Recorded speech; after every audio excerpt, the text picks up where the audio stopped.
Muy buenos días a todos los niños y niñas que están viendo este video que en conjunto con Aprendo Libre hemos creado para ustedes. Les quiero dar la más calurosa bienvenida a esta nueva clase de lenguaje para sexto básico. En esta oportunidad vamos a comenzar a trabajar con una nueva unidad, pero antes de eso, antes de entrar a explicar los contenidos y la forma de esta nueva unidad, quiero hacer unas recomendaciones para que podamos tener una clase fructífera. ¿Sí? En primer lugar, les voy a solicitar que se ubiquen en algún lugar, un espacio de donde sea que estén viviendo o viendo este video, en el que se puedan encontrar cómodos y tranquilos. Un espacio en el que no sean interrumpidos ni que ustedes interrumpan las clases del resto o las actividades del resto. Además, les voy a solicitar que este espacio en el que ustedes se ubiquen sea un espacio con una luz suficiente. ¿A qué me refiero con una luz suficiente? Que si es muy alta la luz, si es muy fuerte, puede ser que les nuble la visión de la pantalla del celular o del computador. Si es una luz muy baja, va a costar visualizar lo que ustedes están escribiendo en su computador, o sea, en su agenda, en su cuaderno, donde sea que estén tomando apuntes y anotando el contenido. Respecto a esto último, es importante que la clase la hagamos con un cuaderno o una agenda donde puedan anotar lo que están aprendiendo. De esta manera pueden repasar las veces que quieran el contenido. Además, cuando uno escribe lo que está oyendo, lo que está aprendiendo, internaliza más estos contenidos y surgen las dudas, ¿sí? Y lo cual es muy importante. Entonces, por último, les voy a sugerir, esta es solamente una sugerencia, si ustedes quieren lo toman o no, que se acompañen con un vasito de agua, una botella con agua. De esta manera van a poder tener su cerebro completamente despierto a lo largo de toda la sesión, porque es importante mantenerse hidratado para que nuestro cerebro también se active. Entonces, quienes deseen cumplir alguna de estas sugerencias, pongan pausa al video, acomódense bien y quienes ya están listos, continuamos. Entonces, como le estaba comentando en un principio, esta es la primera clase de la unidad 2 de lenguaje y comunicación, ¿sí? Esta unidad corresponde a el género lírico, ¿ya? Es diferente a el género narrativo que estuvimos estudiando en las sesiones anteriores. En esta nueva sesión vamos a trabajar empezando a conocer elementos del género lírico, ¿sí? Por esa razón, el objetivo de la clase es conocer elementos estructurales del género lírico.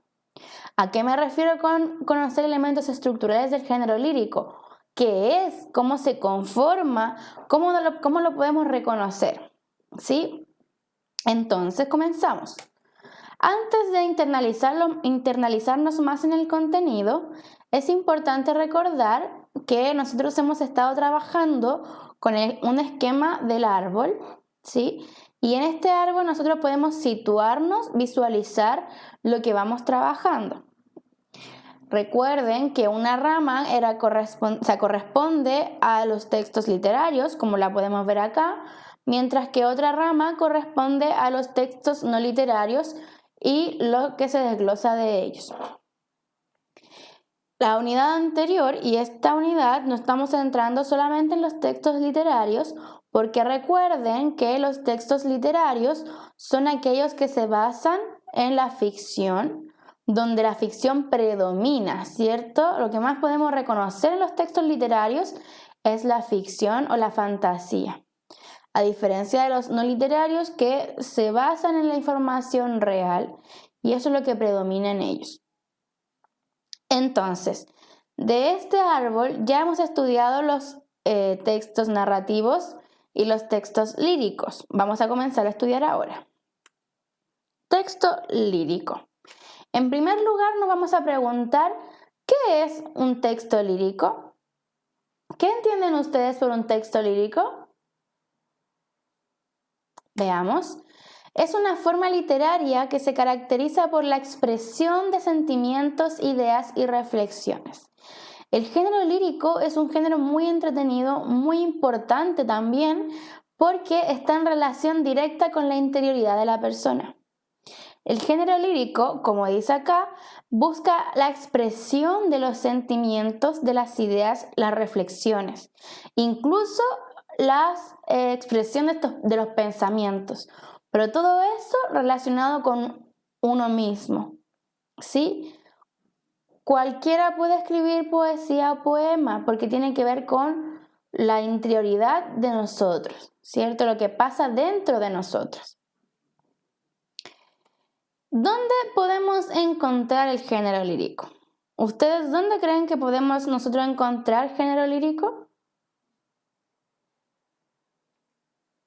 En todas las obras escritas en verso o en prosa, en las que se expresan sentimientos y emociones íntimas, individuales y personales. Acá se destaca lo que yo les comentaba recién sobre que el género lírico tiene relación con nuestra interioridad, ¿sí? Entonces, podemos encontrarlo en todas estas obras que están escritas en verso o en prosa, donde se expresa la interioridad de la persona, ¿sí? Poesía o poema. ¿Cuál creen ustedes que es la mejor forma de explicar el género lírico? ¿O qué entienden ustedes por poesía? ¿Qué entienden por poema? ¿Es lo mismo? ¿Es diferente? Veamos. Poesía es la manifestación de la belleza estética, mientras que el poema es la composición literaria escrita en verso, que pertenece al género de la poesía. Entonces, la poesía son todas las manifestaciones literarias, ¿cierto?, que integran esta belleza estética. O sea, la poesía van a ser las canciones, van a ser las payas que podemos escuchar en las fiestas patrias, ¿cierto? Van a ser los rap, cuando los adolescentes generalmente hacen como estas batallas de gallo, ahí también podemos encontrar poesía, ¿cierto? En todas aquellas manifestaciones de una belleza estética, una belleza literaria, vamos a encontrar poesía. En cambio, el poema solamente va a ser este texto escrito en verso que se integra en la poesía, porque es un tipo de poesía, ¿sí? Vamos con esto para poder entender un poco más el género lírico. Dice: cuando las palabras comunes y corrientes nos sirven para decir lo que sentimos, cuando el sentimiento es más grande de lo que se puede expresar, cuando no hallamos las palabras exactas para decir lo que queremos, cuando inventamos una nueva forma de expresarnos, ahí es cuando surge la poesía. Fíjense bien lo que dice acá: cuando las palabras comunes y corrientes nos sirven para decir lo que sentimos. Pongamos un ejemplo. ¿Alguna vez se han sentido demasiado feliz? Tan felices que diciendo estoy feliz no basta, porque no encontramos palabras para explicar la gran felicidad que hemos sentido, o por el contrario, para explicar la gran pena que hemos podido tener. A veces diciendo estoy mal o estoy bien no basta para darnos a entender bien la emoción que queremos expresar, ¿cierto? Cuando el sentimiento es más grande de lo que se puede expresar, cuando no hallamos las palabras para decir lo que queremos, cuando no sabemos cómo decirle a alguien que estás muy feliz o que estás muy triste porque sientes que no te van a entender. No van a entender lo que estás sintiendo porque las palabras comunes y corrientes no son suficientes. Y de ahí, cuando nos damos cuenta que estas palabras comunes y corrientes que usamos a diario nos sirven para expresar realmente lo que sentimos, inventamos una nueva forma de expresarnos. Quizás hacemos un ejemplo con otra cosa, comparamos nuestra emoción con otra situación para que la gente nos pueda entender. Y todo ese nuevo lenguaje que inventamos para expresarnos es poesía, ¿sí? ¿Cómo se construye esta poesía? vamos a tener dos elementos que van a permitirnos comprender cómo es que la poesía se construye y asimismo vamos a poder reconocerla mejor. Tenemos en primer lugar los elementos de forma y los elementos de contenido en segundo lugar. Con elementos de forma se refiere a rima, verso, estrofa, aquellos elementos que tú solamente con mirar nuestro texto lírico vas a poder reconocerlo. Solamente al mirarlo, porque vas a ver que tiene una estructura diferente a la del texto narrativo, por ejemplo. Entonces, rima, verso y estrofa son los elementos de forma que nosotros podemos conocer a través del género lírico. Y tenemos los elementos de contenido, que son el hablante lírico, el objeto lírico y el temple de ánimo. Los elementos de forma son aquellos que nosotros vamos a reconocer incluso solo con mirarlos.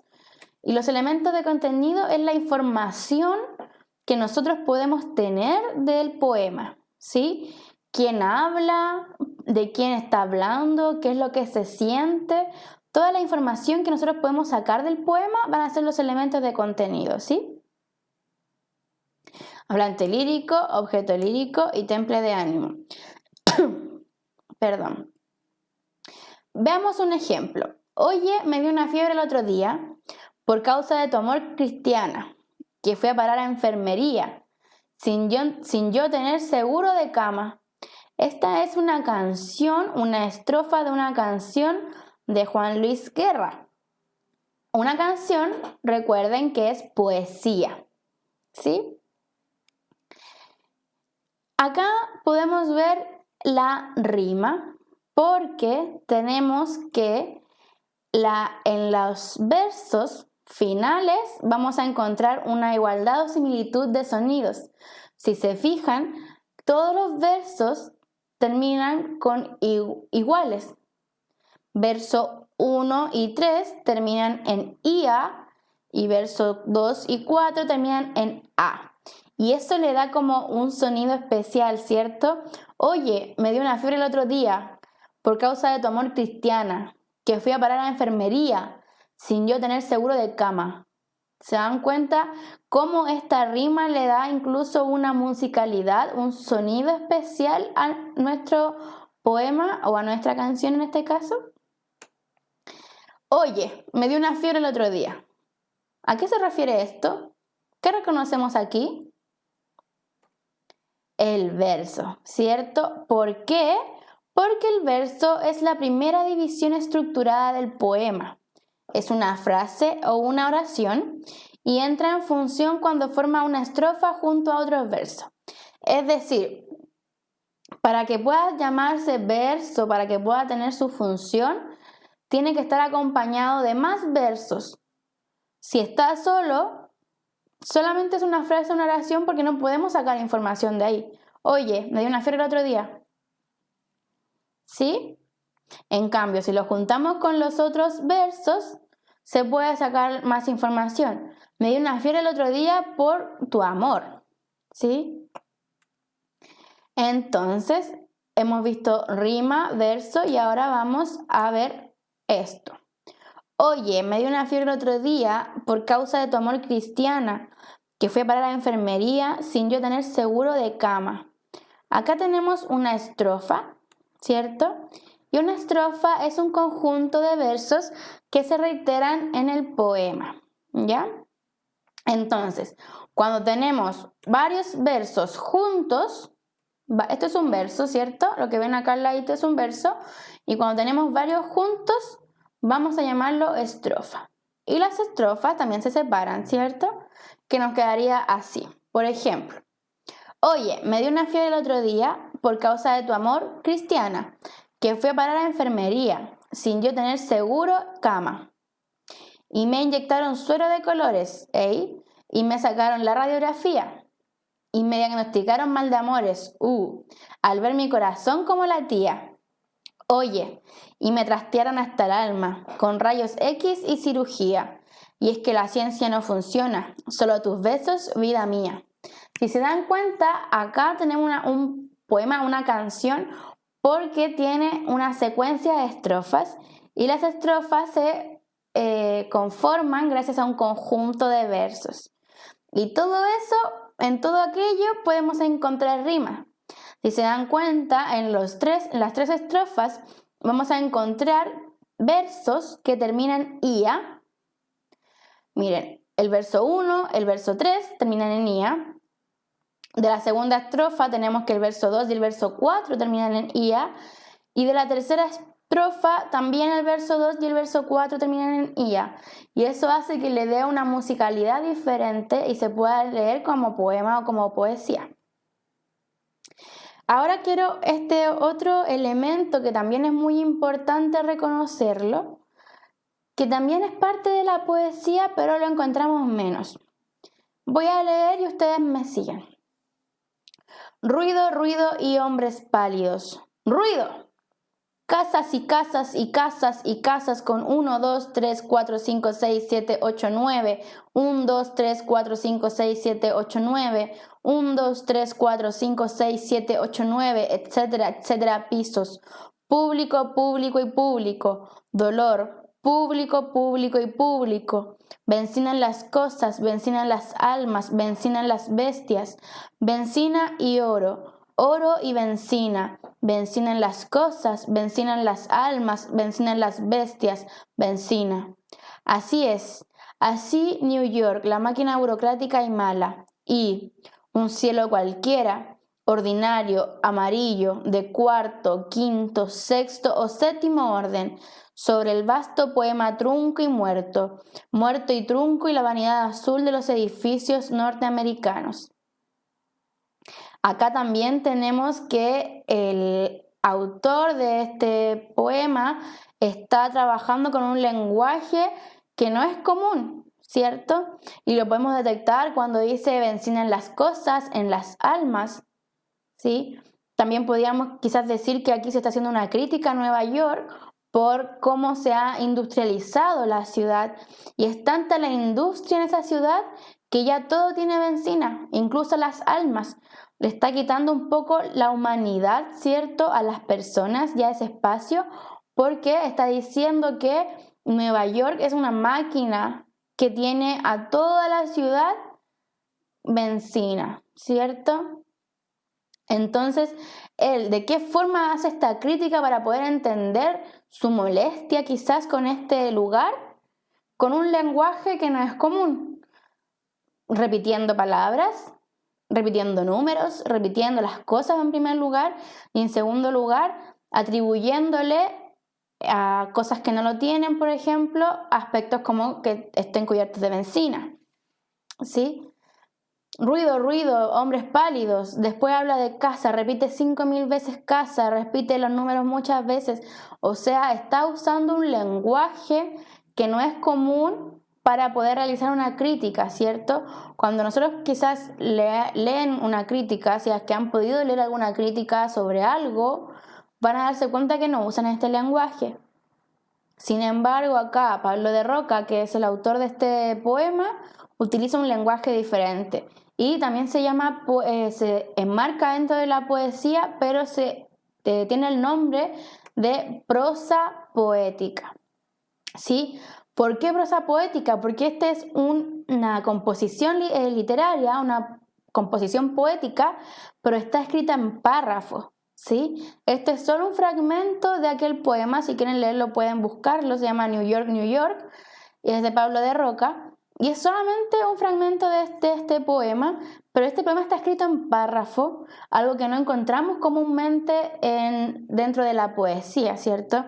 Nosotros creemos generalmente y enlazamos que la poesía son los poemas, pero hay muchas más expresiones poéticas. Y una de estas es lo que hace Pablo de Roca acá, que escribe su composición poética en párrafo, ¿sí?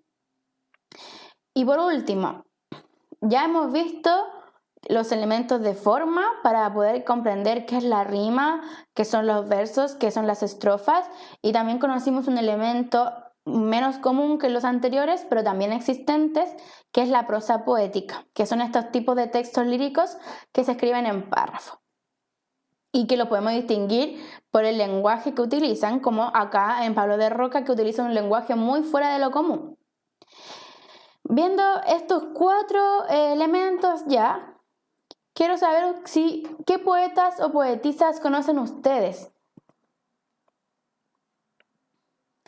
Dentro de nuestro país tenemos muchos autores, muchos poetas, muchos poetisas que son conocidos en este ámbito del género lírico, pero vamos a ver qué conocen ustedes. Piensen, que han leído, que han bailado incluso. En primer lugar, una de las grandes exponentes del género lírico, de la poesía en nuestro país, es Gabriela Mistral, ¿sí? Es tanta la importancia que ella ha tenido en nuestra cultura lírica que incluso se usan canciones de ellas para hacer dormir a los bebés, o se usan canciones de ellas en las fiestas patrias del colegio para bailar alguna canción, ¿cierto? Gabriela Mistral, una escritora muy importante de nuestro país, una escritora chilena. Otro gran expositor de este género, que marca también harto la diferencia porque se ha atrevido a romper un poco las normas tradicionales de escribir poesía, es Nicanor Parra. Sí, también un poeta chileno, y como les comentaba, él se ha atrevido a romper un poco el esquema de la poesía, ha generado una nueva forma también de escribirla, y es muy interesante leerlos, y los invito también a que busquen poemas o antipoemas de Nicanor Parra. Una tercera y gran influyente de la poesía en nuestro país, también chilena, Violeta Parra, y yo estoy segura que ustedes también la han escuchado mucho, sobre todo también en las fiestas patrias, porque es también una gran exponente del folclore de nuestro país. Acá aparece una poeta un poco más actual, ¿cierto? No es tanto de los años de Gabriela Mistral ni Nicanor Parra, sino que es más bien actual de nuestro siglo, que se llama Andrea Blanquet, que es una poeta uruguaya, también muy reconocida en el día de hoy. Y por último tenemos un poeta que ha marcado también la diferencia, porque es un poeta mapuche, Helicura Chihuahilaf, ¿cierto? Y que él también ha escrito una poesía diferente. También se ha caracterizado por darle como este sentido cultural también a la poesía, ¿sí? Entonces, acá yo les he presentado diferentes exponentes de la poesía, o sea, exponentes de la poesía, claro, poetas reconocidos y poetas también reconocidas en que han su poesía, sus creaciones se han movido por el mundo debido a la importancia que ellos han tenido, y que también es importante cuando nosotros vamos a aprender género lírico, no solamente cómo se construye el género lírico, sino que también a quienes vamos a encontrar dentro del género lírico para poder estudiarlo más a profundidad, ¿sí? Ahora, yo me pregunto, ¿serán solamente ellos quienes pueden escribir poesía o es algo que puede hacer cualquier persona? Exactamente. Como les decía en un comienzo, la poesía se relaciona con la interioridad de una persona, con cómo soy yo, con lo que yo quiero expresar, los pensamientos que yo quiero expresar, ¿sí? Por eso cualquier persona puede escribir una poesía, incluso algo liberador, para poder expresar lo que estamos sintiendo. Ahora bien, solemos vincular la poesía con el amor y creemos que generalmente se habla de amor, pero sin embargo dentro de la poesía vamos a encontrar una infinidad de temas, porque uno puede hacer poesía incluso de cosas que no creemos. Por ejemplo, Pablo Neruda hizo poesía en torno a la invasión de América, ¿sí? Él redactó varios poemas en torno a la invasión de América y contaba en esos poemas cómo fue la brutalidad de los españoles, cómo fue que sufrieron los indígenas y todo eso a través de la poesía. Y es muy interesante leer cómo los poetas también se apropian de temas importantes para la sociedad para hacerlos poesía, ¿sí? Así que también los invito a buscar, a leer diferentes poemas. Puede ser de estos autores que yo les presento acá o de los que ustedes conocen que no están aquí directamente en estas imágenes, para que puedan también practicar, por un lado, lo que hemos visto en la clase de hoy y también para que puedan darse cuenta que la diversidad de temas que podemos encontrar en los poemas es mucha, ¿sí? Entonces, esta clase vimos elementos de forma y elementos de contenido los señalamos solamente. La clase siguiente vamos a seguir trabajando con elementos de forma para que puedan quedar un poco más claro cómo podemos identificar un poema, y también vamos a trabajar con elementos de contenido para que veamos qué información podemos obtener de estos poemas. Nos vemos en la próxima sesión.